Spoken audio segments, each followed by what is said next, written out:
परिचय। भारी बारिश के बाद गड्ढे कीचड़ वाले पानी से भर गए हैं। 12 साल के एक उत्सुक लड़के दिनेश ने कीचड़ को पानी से अलग करने की कोशिश की। देखते हैं कि वो साफ पानी हासिल करने के अपने इस काम में कहां तक कामयाब होता है। उद्देश्य।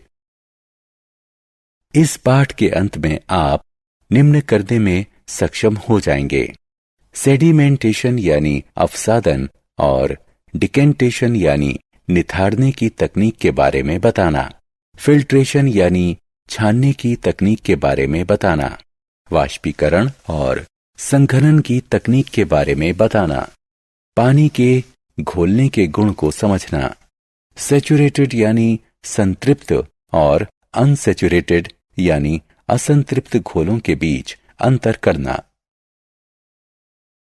अलग करने की विधियां: अवसादन और निथारना।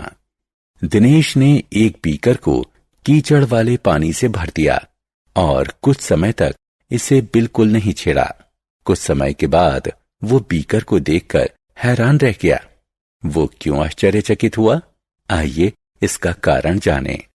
बीकर में पानी एकदम साफ था।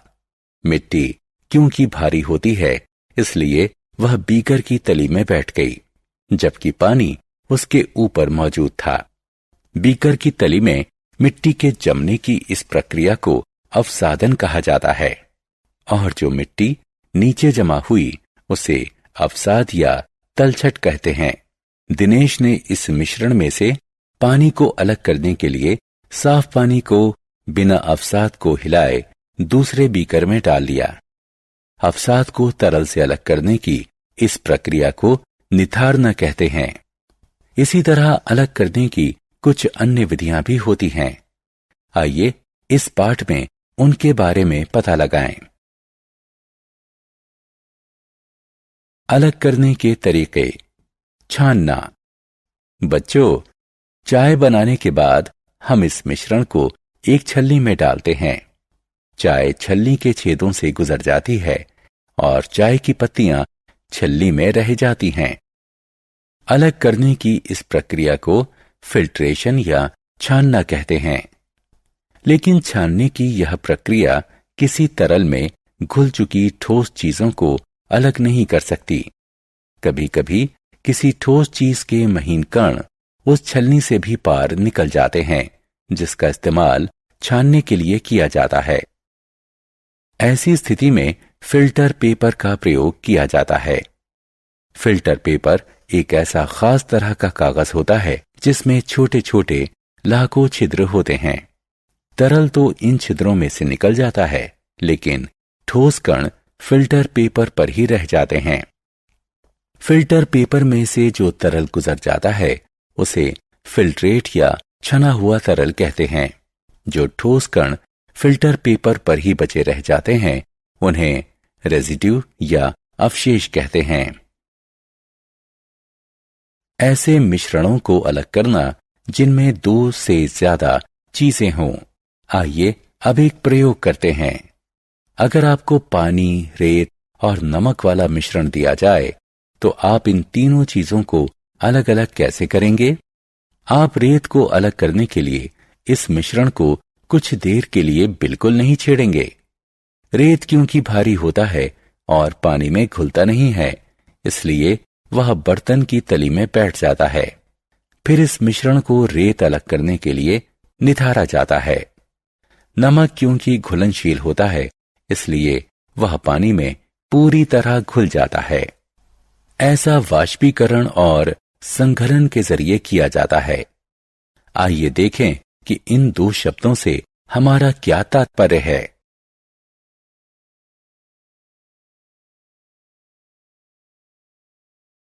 अलग करने के तरीके। वाष्पीकरण और संघनन।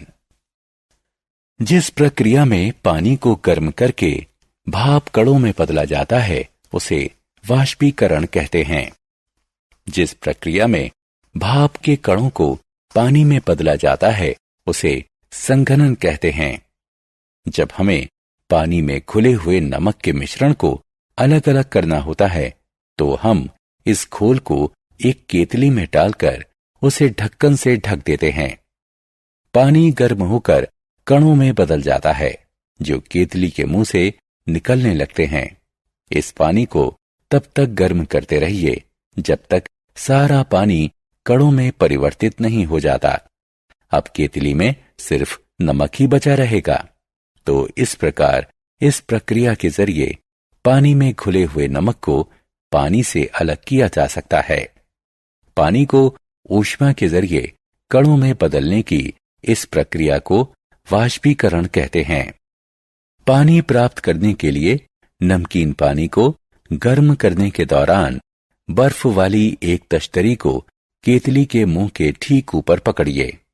जब केतली के मुंह से निकलने वाली भाप बर्फ वाली प्लेट के संपर्क में आती है तो ये घनीभूत हो जाती है और इससे पानी बन जाता है। इस प्रक्रिया से हमें पानी वापस मिल जाता है। जल कणों को पानी में बदलने की इस प्रक्रिया को कंडेंसेशन यानी संघनन कहते हैं।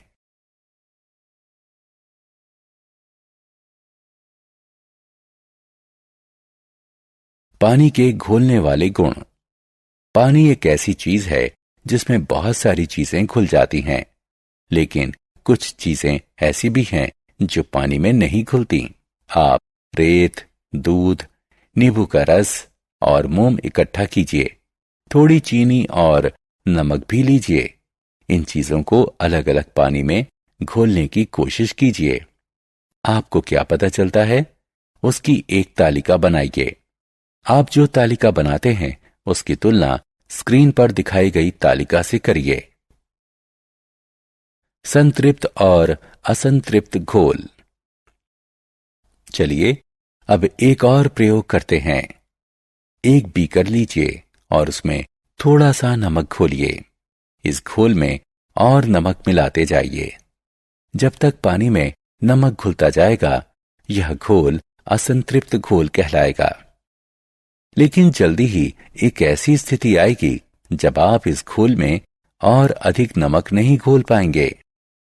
इस स्थिति में यह घोल संतृप्त हो जाएगा। तो किसी घोल को तब घनीकृत कहते हैं अगर इसमें किसी चीज की और अधिक मात्रा को घोला ना जा सके। संतृप्त घोल पर ऊष्मा का प्रभाव। किसी संतृप्त घोल में नमक की थोड़ी मात्रा मिलाइए और इसे गर्म कीजिए। बीकर की तली में बिना घुले नमक का क्या होता है? जी हां, ये घोल में घुलने लगता है। अब इस गर्म घोल को ठंडा होने दीजिए। क्या नमक फिर से बीकर की तली में जम जाता है? जी हां, बिल्कुल। तो विद्यार्थियों, यह प्रयोग दिखाता है कि आप पानी को गर्म करके उसमें नमक की काफी मात्रा घोल सकते हैं। सारांश। आइए हमने जो कुछ सीखा है उसे संक्षेप में दोहराएं। अवसादन एक ऐसी प्रक्रिया है जिसके जरिए किसी तरल में मौजूद घुल ना सकने वाले भारी कणों को नीचे बैठने दिया जाता है। निथाड़ना एक ऐसी प्रक्रिया है जिसमें अवसादन के बाद प्राप्त हुए साफ तरल को किसी दूसरे पात्र में डाला जाता है और नीचे जमे कणों को हिलाया नहीं जाता है। छानना एक ऐसी प्रक्रिया है जिसमें किसी मिश्रण के एक अघुलनशील ठोस पदार्थ को इसके तरल तत्व से एक फिल्टर के जरिए गुजारकर अलग किया जाता है। पानी को गर्म करके उसे भाप कणों में बदलने की प्रक्रिया को वाष्पीकरण कहते हैं। पानी के कणों को पानी में बदलने की प्रक्रिया को संघनीकरण कहते हैं।